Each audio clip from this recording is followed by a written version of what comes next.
Good Productivity. Iya, dia kan juga bikin buku juga. Terus gue ngelihat apa memang dan lo kan suka bahas produktivitas juga. Apa memang segitunya ya untuk jadi produktif tuh harus serapi itu? Menurut lo gimana sih? Unpopular opinion sih gue berasa ya semua apapun yang berhubungan produktif tuh udah dari zaman Bahala tuh udah tahu gitu sih. Maksudnya ini tanpa menurunkan semua derajat penulis buku lah ya. Iya. Menurut gue contoh Feel Good Productivity gitu dari Ali Abdaal. Kalau misalkan lu udah baca buku Atomic Habits, mungkin itu udah gak insightful buat lu. Oke. Lu baca buku Atomic Habits, kalau misalkan lu udah baca buku yang Eat the Frog, mungkin udah gak insightful buat lu. Oke. Lu kalau misalkan udah baca 7 Habits of Highly Effective People, mungkin Eat the Frog juga udah berasa gak insightful buat lu. Oke. Tapi kan yang bikin ini buku beda kan gaya komunikasinya kan. Atau angle-nya ya? Studi kasusnya. Buat orang merasa, gue kan gak paham Eat the Frog apa sih maksudnya, kenapa gue harus makan kodok tiap pagi gitu kan. Iya. Gue mau secara spesifik kasih tau gue harus ngapain nih. Cue-nya apa, craving-nya apa, kayak Atomic Habits.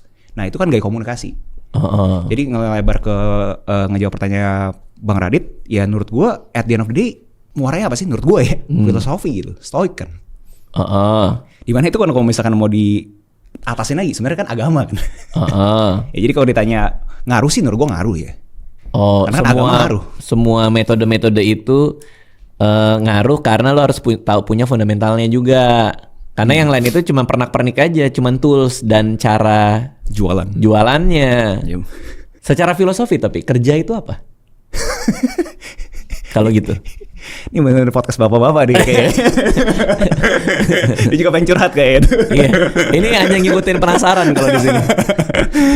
Kalau buat gue ya, gue adopsi, lagi ngomongin buku ya. Gue adopsi Ernest Becker in Denial of Death. Oke. Dia argue semua pencapaian manusia gara-gara cuma satu, dia nggak mau mati. Oke. Ego. Dimana dia klaim dari umur 7 udah kebentuk orang dia bakal seperti apa. Oke. Dan ngejawab pertanyaan Bang Radit, Gus kerja apa buat lu?